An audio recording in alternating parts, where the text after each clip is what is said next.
That's what sports is all about. It doesn't matter if it's Alabama, Tennessee, if it's the New York Rangers and the Boston Bruins. It doesn't matter if it's the Lakers and the Celtics. It doesn't have to be geographically oriented. When you've got those big rivalries that have earned that label over the years, the fans just, on both sides, take an emotional beating.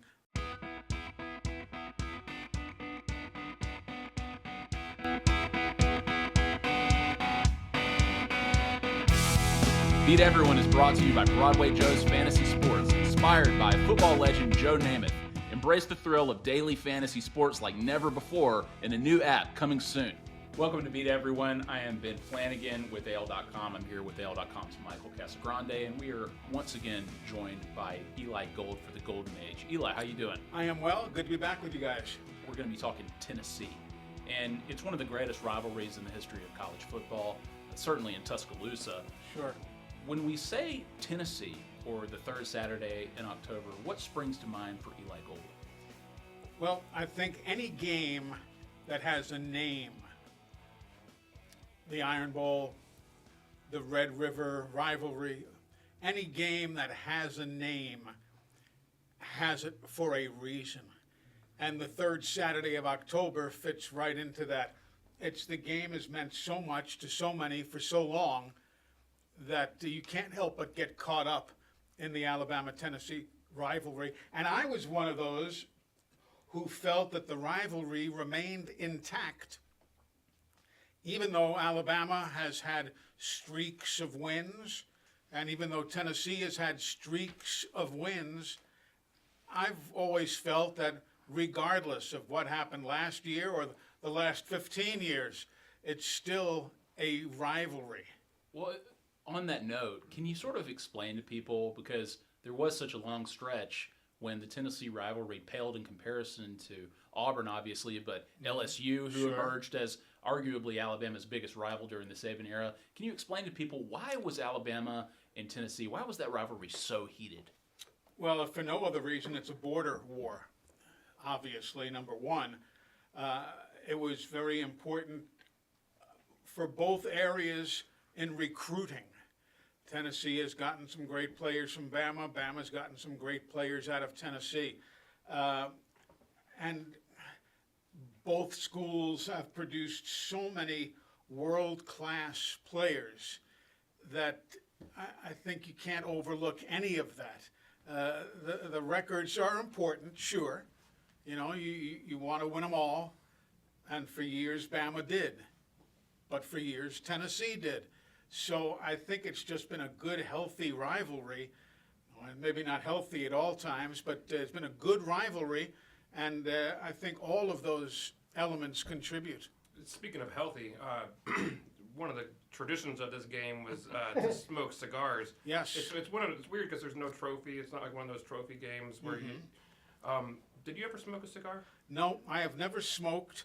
I have lived vicariously through others in the booth who have smoked. So you've had some secondhand cigars. I've had some secondhand cigar smoke, and I don't mind the smell of it. I mean, it's something that I explained to the listeners as the game would go along. I said, "Oh, somebody around here is jumping the gun, but they've lit up a cigar," and that's just part of what you smell in the stadium.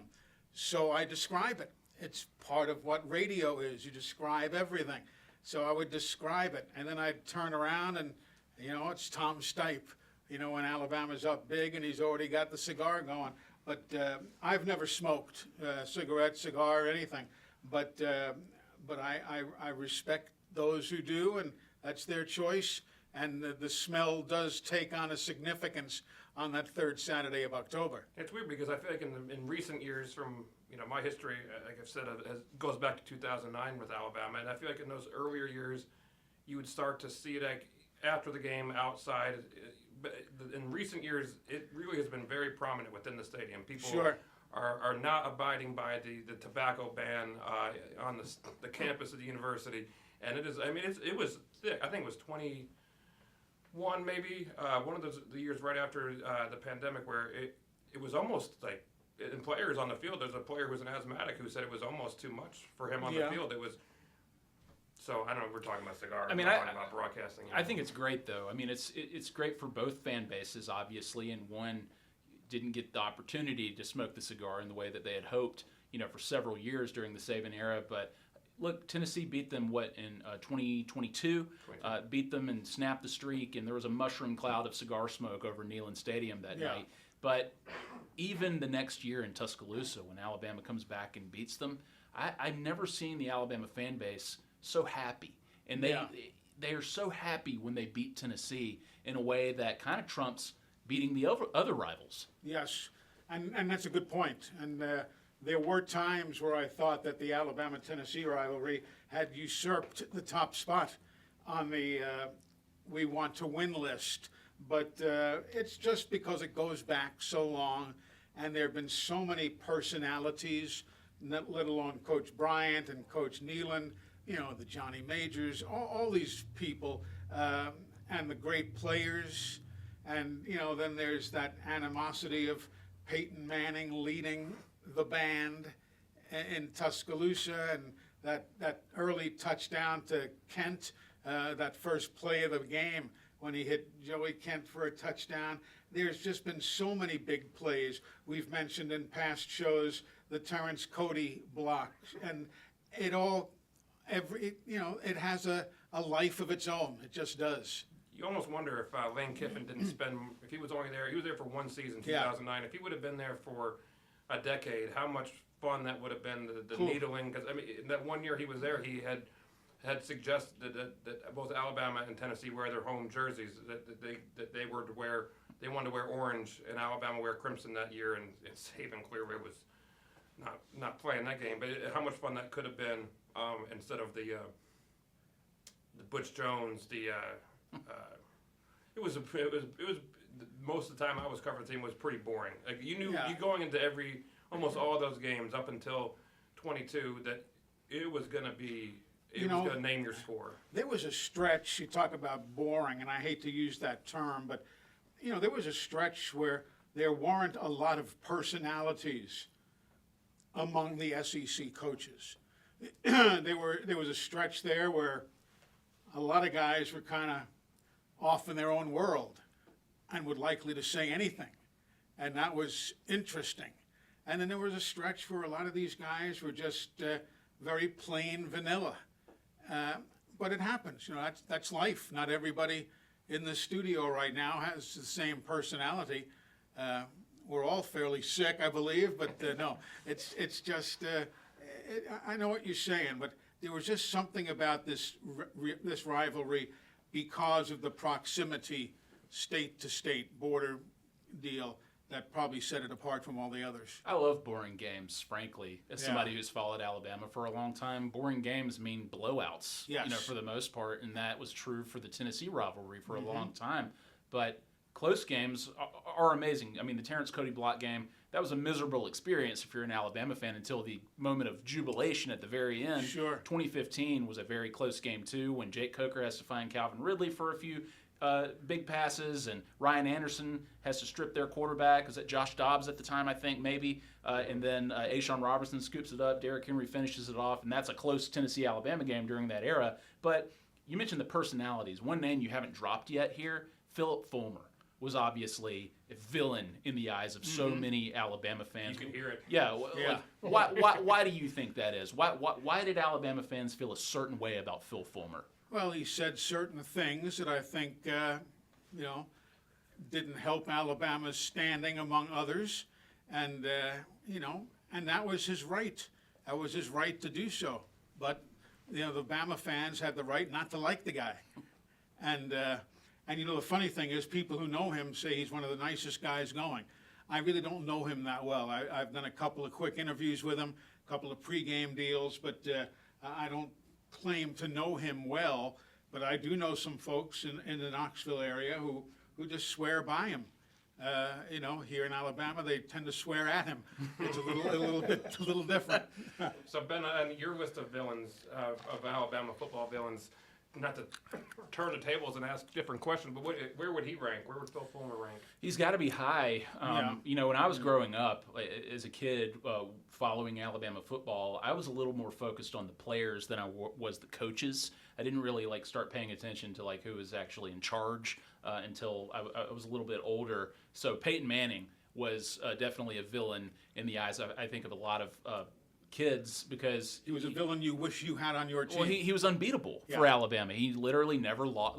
He had this streak against Alabama where Alabama fans felt helpless against guys like him, and that continued. I mean, the same was true for T. Martin. The same was true for Peerless Price. Jason Witten dominated Alabama as a Tennessee tight end, and it just kept going and going and going. Casey Clausen became a name that Alabama fans hated for that. Sure. How many overtime game in 2003 where Alabama lost it on 4th and 17? Yeah. Exactly. So there are all of these buzzwords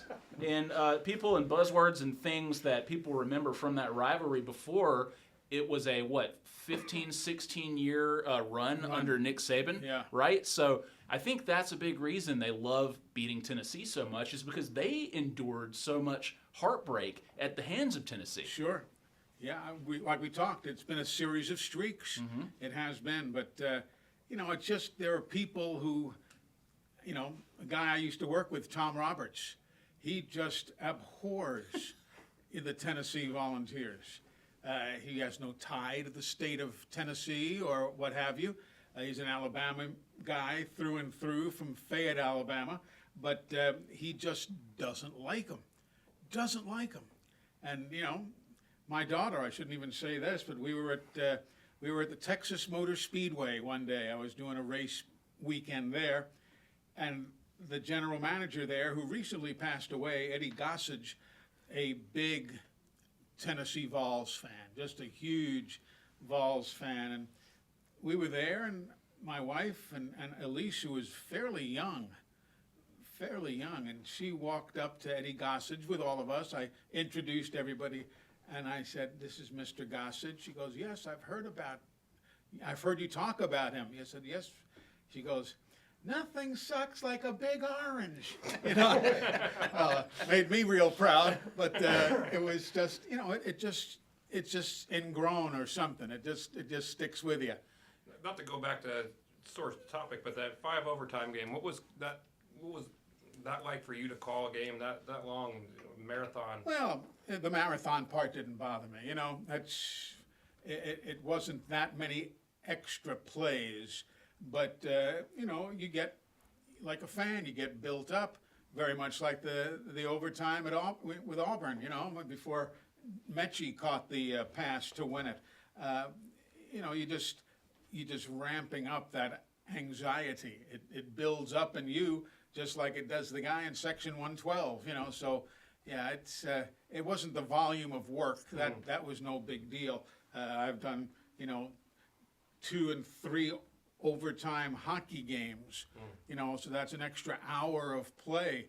That would be far more taxing than a football overtime, but boy, it meant a lot. It sure did. It's probably the orange too, don't you think? I mean, the color orange is just so ugly that's probably why people hate them.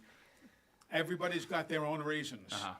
Well, you think Thank about. you, Mr. Senator. Well, you think about the legend who is Irvin Carney, aka the I Hate Tennessee guy. Yeah. I don't know if you've seen that viral video where No, the guy I have not. he just lists one thing after the other why he hates Tennessee. The throw up orange is one of the things that he cites, and I think a lot of people in Alabama agree with him on that. But it's just an interesting thing. I have family who live in Tennessee. I grew up visiting them as a kid, and they're surrounded by Tennessee fans, but they're Alabama fans. And they, throughout the 90s especially, would just hear it all the time from their neighbors, from their friends who lived in Tennessee with them. And it's a trash-talking rivalry, right, where it goes both ways. Tennessee feels the exact same way about Alabama, and that's why they had such a reaction. I don't think it would have mattered if it was a 16-game streak or a 1-game streak. I think they would have been just as happy about the win. But when you need to settle things down, just say, all right, let's compare national championships. Next. Well, I will say that game, 22 season, you obviously weren't there for that game. I don't know if I've ever seen the looks on faces that I saw on the field after that game.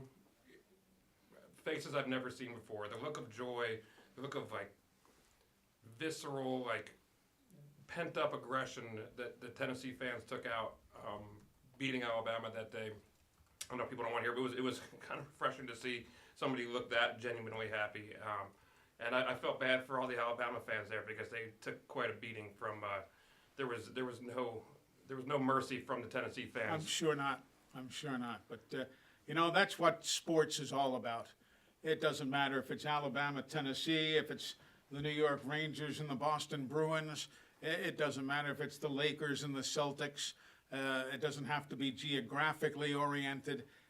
When you've got those big rivalries that have earned that label over the years, the fans just on both sides take an emotional beating, positively and negatively. What about Rocky Top? How do you feel about that song? I'm not a fan. No. No, I'm not a fan, but I don't let it bother me. I just I do notice. So I remember saying to somebody once, I forget what game, Bama had won really big. I don't know if Tennessee was shut out or whatever. I said, didn't hear that damn song much today, did we? But I have a lot of friends in Tennessee, a lot of good friends who have worked for and still work for the Vols. So I look at it as, I know what it is. It's a rivalry, but it's not the end of life.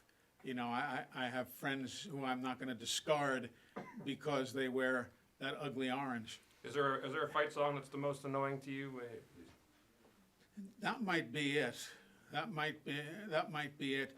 I tend to, I like the fight songs. I tend to hum along with the, cheer, cheer for old Notre Dame. I'll hum along to, the Michigan fight song.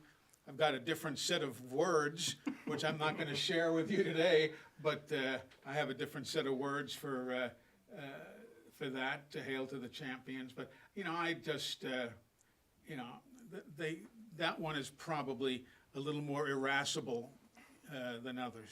Can you imagine in 2022 and Tennessee beats Alabama being so happy about doing something once out of 16 tries? Yeah. Embarrassing. Eli, thank you very much. My pleasure, guys. Appreciate it. We'll do it again really soon. If you have a question for Eli, leave us a voicemail. The number is 205-523-4809. Subscribe to Beat Everyone wherever you get your podcasts, YouTube, Apple, Spotify, everywhere. And for Michael Casagrande and Eli Gold, I'm Ben Flanagan. Thank you so much. Beat Everyone is brought to you by Broadway Joe's Fantasy Sports, inspired by football legend Joe Namath. Embrace the thrill of daily fantasy sports like never before in a new app coming soon.